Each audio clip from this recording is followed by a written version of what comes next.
Hello guys, and welcome back to another episode of Medieval Minecraft. And as you can see here, I am on top of my warehouse, as it's getting quite big. So I thought maybe we should start this episode off by showing off the things I have done in the colony, what have I improved, and how we will improve even further. So currently we are in the warehouse, as I mentioned, and there are quite a few more racks here, as some other things get finished in the background. The first floor looks about the same. We have our two couriers, and there is not much else here. Both of the couriers' houses are tier 3, and I'm not going to show them off because we have seen this one before, and they will look the same. But what I am going to show off are these houses. So currently they are tier 2. We have 3 of them, as well as the 4th one is being built as we speak. And these can house the colonists. Currently, as it's a tier 2 house, it can house 2 villagers or colonists. There's not much going on in here, just some beds. And as we upgrade it even more people can live here. As we move further along our village, we see this interesting structure, which looks kind of incomplete, if I would think, because it seems like there's a block missing. But this is our mine, which Eden just finished. Well, it's the second tier already. Doesn't look like much. But well, the functionality is simple. We have our villager, our worker, or our colonist who is working here, and he's digging out an area for, well, resources in the future. Now this building is the most useful resource gathering building I currently have in my colony because, well, it's just a forester and he gets us our logs so the villagers can keep building and sprinting around, keep building our buildings, our houses, and our, anything we upgrade requires a lot of spruce, and he saves a lot of work for me.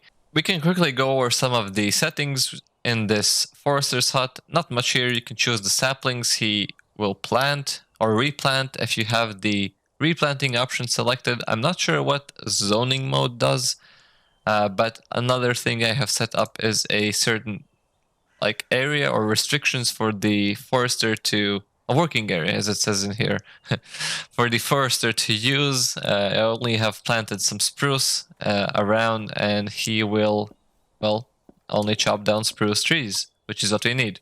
A couple of more buildings here that are not currently used is the cowhand's hut and the shepherd's hut. I don't use them because, well, I don't have enough villagers currently in my colony, and that's why I'm building houses, so we can house even more people. But if we put cows in here and sheep in there, I think the cowhands and the shepherds, depending on what settings you set in this whole thing, they will breed them, feed them, and milk them, or shear them for the shepherds.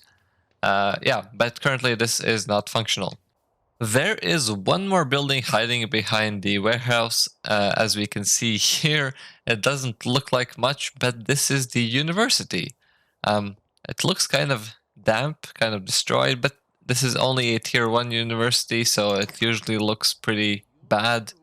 So I would assume this is the classroom, and we have our researcher, and we can take a look at what is he researching. So if we take a look at this university block, I don't know what it's called, we have a research tab, and there are 3 options. So let's take a look at the first one just for an example. I have already researched a couple of things. First one being a hospital, because villagers do get sick and we need somebody to look after them. But if we scroll out, we can see that there is a lot, and I mean a lot, to research. And if we also take a look at these research times, these hours, these are not in-game hours. These are real-life hours. So if this research was half an hour, so that's 30 minutes, the last one is 16 hours, real-life time, which is kind of crazy, but I would assume we can improve these times eventually when we upgrade our what's it called, our university, and maybe we get some I don't know, upgrades. I'm not sure. Maybe we get some smarter people. I'm not really sure, but hopefully it won't actually take that long because that's going to be kind of crazy. As I mentioned, I researched the hospital. That is not the only thing I researched. I also researched the barracks. The barracks are basically your military central point of the colony. You can have up to 4 different guard towers within your barracks, so you can have 4 more guards by only building one building essentially. And yeah, not much to it. Well, the reason that I haven't actually built the barracks to show them off is because they are barely outside of my colony's claimed range, you could say. And well, hopefully this is going to expand as I build this house and we will see the barracks. And the last thing I wanted to quickly show you is somehow never when I'm recording there are invasions or attacks on the colony, but I did manage to record one while I was building or just gathering stuff, whatever I was doing. So here it is.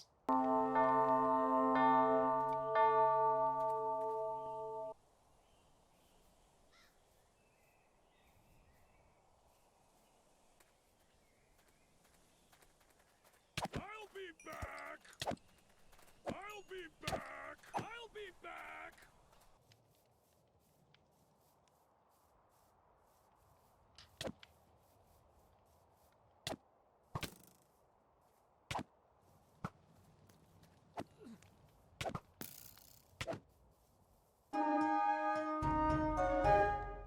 Now it's time for some of the juicy stuff. So last episode we defeated the Chimera, and while I was researching the mod, I found some interesting stuff. The mod is called Ars something something. I'm not going to try and pronounce it, but there are quite a few cool features. So this book I'm actually using all the time is from this mod, so that's very interesting. There are a lot of spells, a lot of glyphs, a lot of stuff. I'm not going to get into all of it, but I am going to be taking a look at some of this stuff while Hugo is just here in the background. So I'm going to gather some stuff together and try and show you what I'm going to do. Now, I am currently under my house. Not much built here. I just added some blocks. Really, I'm too lazy to build. But that's not important. What is important is what we're doing here. And the idea is that we will be able to gather a lot of any type of ore that we want. For example, diamonds. We will be able to get almost infinite diamonds. But how do we do that? Well, we need this scrying tablet and this manipulation essence. And we need both of them in this ritual brazier that we use for the Chimera summon.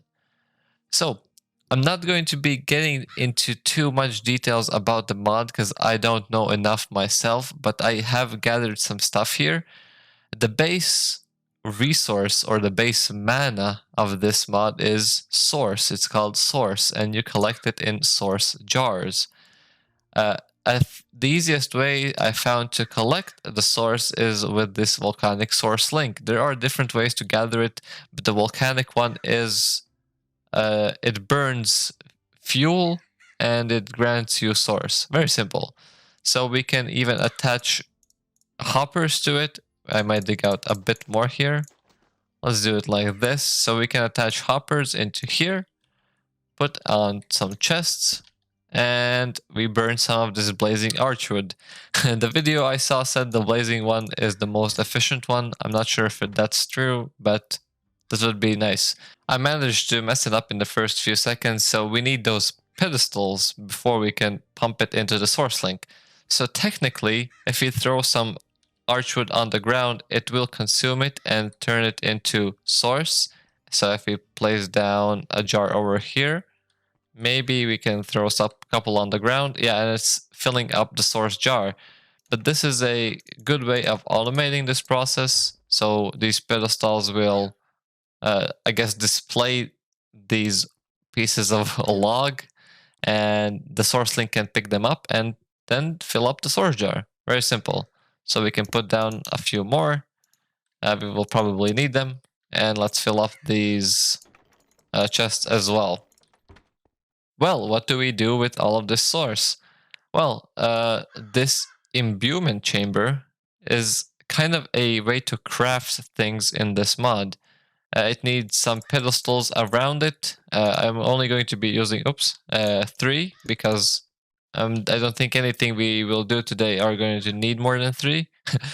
We can also see that this source link creates lava, which is kind of unfortunate, so I might need to change the floor, but hopefully nothing can burn in here. Maybe the chest, I'm not sure. It shouldn't, but that's fine. We'll leave it like that for now. Let's finally craft something. I did move it a bit closer because the source jars wouldn't reach this chamber, but now I think it should work. And what are we going to craft? And I think we should craft these source gems. I already did test it because I said it didn't work the first time. They're pretty simple to make. We just need some lapis or amethyst crystals in this chamber itself. So if we right click it, it should start gathering some source. We can see it's it lost some source in the jar, and we got our gem. Why do we need this gem? It's used in quite a lot of recipes in this mod, so I thought that's a good starting point. So I will make some more, and we will be right back. Interestingly, this also generates these lava lilies, so I can walk over lava, which is very convenient. So I got some gems, I put them in the system. I don't really need them because I already got some from looting before. The thing we need is this manipulation essence and this scrying tablet. You don't see a recipe for it, but I think it's pretty simple. You can see it in the book. We need a vexing archwood, some glowstone, some spider eyes, and the source gem block. That's why we need the source gems. And we get our scrying tablet. Very simple. And the manipulation essence, also pretty simple. We need a source gem and some of these random items, which we already have. I forgot to get the source gem. I got 12. And we just put them on these pedestals and it should start working. So let me try and place them around over here. 1, 2, 3, and the source gem in the middle. It should start getting the source from this jar. It's draining quite quickly, so if we need to do a lot of crafting, we also need a lot of source.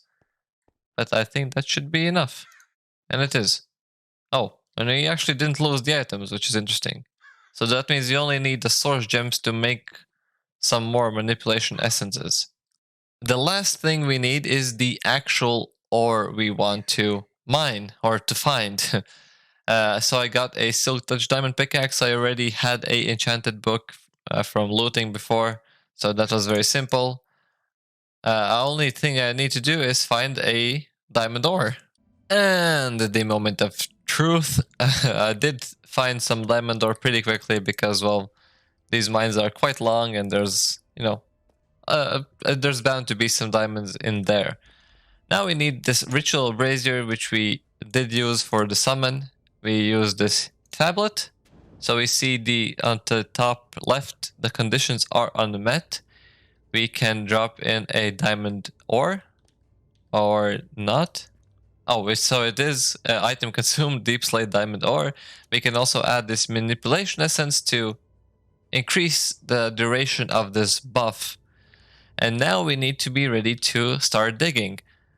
So what does it do? Let's see. We right click it, it starts running. There are some nice particle effects, some magic falling.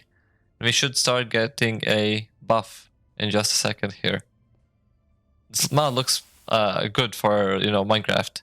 So we get scrying, and we get all of these different lights here. What are these lights that are glowing? Well, it's diamonds. And we get lots and lots of diamonds. And we can just go around and it should light up. I'm not sure how far it reaches, but we see all the deep slate diamonds. Not just regular diamonds, sadly, because, well, then we needed to get the cobblestone version. But now we should start mining. We have 15 minutes to get as many diamonds as we can. 15 minutes later, this is what I got. I have what is this, 9 and 13 and almost 14 stacks of diamonds. Imagine that in 15 minutes. In what world can you do that? Well, in this mod pack you can, and I didn't even have a strict plan of how I was gonna do it. I just went there, dug straight, and got all of these diamonds, which is insane. Now I can safely equip all of my villagers with a diamond armor and diamond tools with no problem. So if we check our diamond count, we have almost 1,000 diamonds, which should last me for quite some time. My grand plan is maybe try and use this in the nether with the ancient debris. I only have one and I didn't actually dig it myself. I got it from a chest or something, I'm not sure where. Hopefully this also works with ancient debris, so that way we can also get a lot of netherite and maybe even equip our villagers with netherite. I'm not 100% sure that we can, but that would be nice. But currently, that's going to be it. We got 1,000 diamonds. We might take a look at something else for now. Well, we found another eye, the nether eye. So we are closer to getting into the end. So, you might be wondering what I'm doing in the... Oh, okay, what I'm doing in the nether. Well, it's pretty simple. I thought maybe before we go into the next dimension, which would be the Everbright or Everdawn, whichever, we might want to get some better enchanted gear. And to get better enchanted gear, we need some better shelves. And currently we can get... We could look for a temple, but oh, we can get the hell shelves. But we need some potions of regen, which we need gas tears. So I'm just looking for some ghasts, and maybe we'll get some ghast tears in the Nether Fortress. So somewhere there is a boss, but I'm not sure where. I heard some lightning. A boss bar showed up, but I don't see where the boss would be. Oh, baby wither skeleton. And he drops a skull. Wow. Very nice. Oh, there's the boss. I would assume. This big guy. Oh.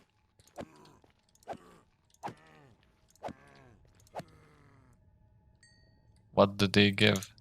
A bone shield. Stored item. Oh, there's another boss. No, there's another boss. This guy. Whoa.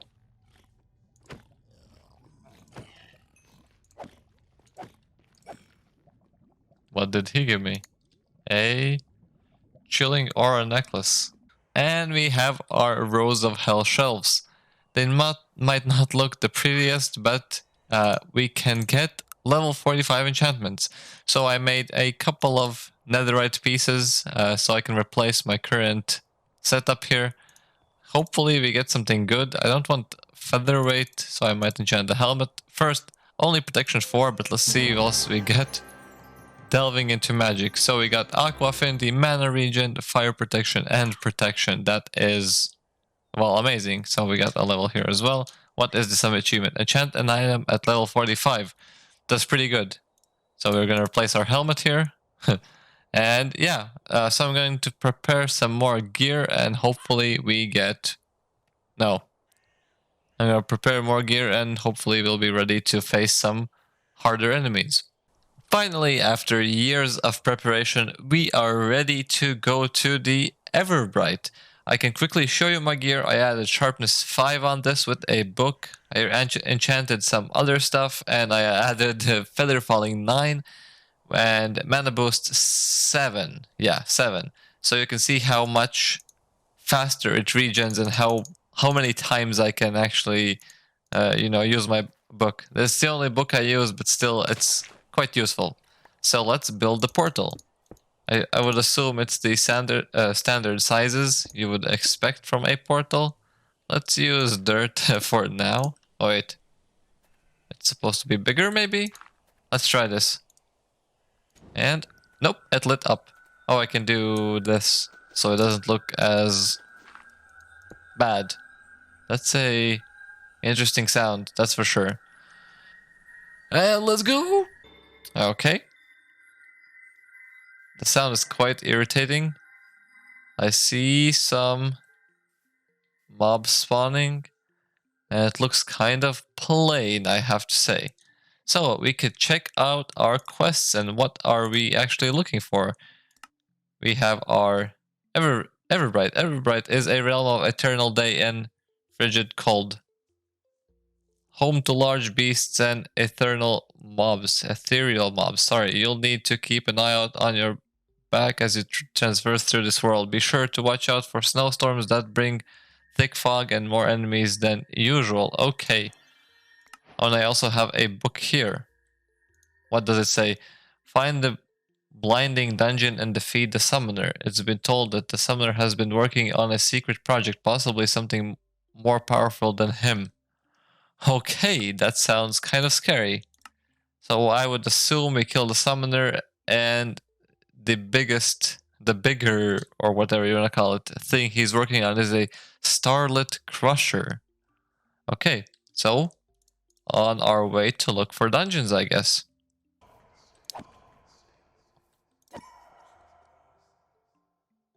Whoa, okay. This weapon doesn't seem to work well here. What does that mean? I did like no damage to him. Let me check again. Whoa, those are creepy sounds. This place is creepy as hell. Soul fragments. Okay, let me just explore around and I'll get back to you. Oh, there is a small problem. None of my tools seem to work too well, as the toolbar says. Even though I have like insane stuff and I have upgraded all my gear, it still seems to be working really bad. So I'm not sure how am I supposed to transverse these lands, but again, I guess I'll keep just going around and see what happens. Well, I found a cave with some ore that takes a very long time to mine. But I should be able to mine it. Nope. Okay. So I'm not sure if I'm actually supposed to be here. Maybe I missed a step to this, because there is another quest line before the Everbright. So I might need to check out that a bit later. What the hell is that? That's a crab.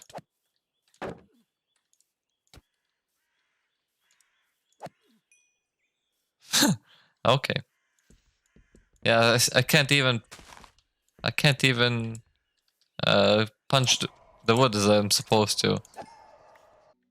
Well, after making a stone pickaxe, a wooden pickaxe, I could dig up some materials, then I upgraded it to a stone one, and I guess this is the iron version of this land. And it really feels like I have to just start playing Minecraft from scratch again in this new planet, so we can test this raw falsite. So we can smelt it. It feels like it's just another Minecraft world with some new ores. Star emitter. I don't think this is what I was hoping for, but we definitely will need to check this out. So this is the current thing I have? No, another ore, raw Ventium uses. So one can be used for a bucket, but not a pickaxe or anything. A shears, a saddle, camel saddle. Yeah, I'm kind of confused here. So maybe I'll take a bit more look around, but I think this is something that requires a lot more commitment than I expected. Oh! This is this Earth Skull, I guess. Because you can make this moonstone, and this moonstone can be placed on the wall. Which looks nice, that's for sure. So I made this sword with the pyro whatever, and I can two-shot these guys. Which is nice, but yeah, this place is confusing. There's also some ores that I can't dig up yet, but I can't really make any better pickaxes. Oh.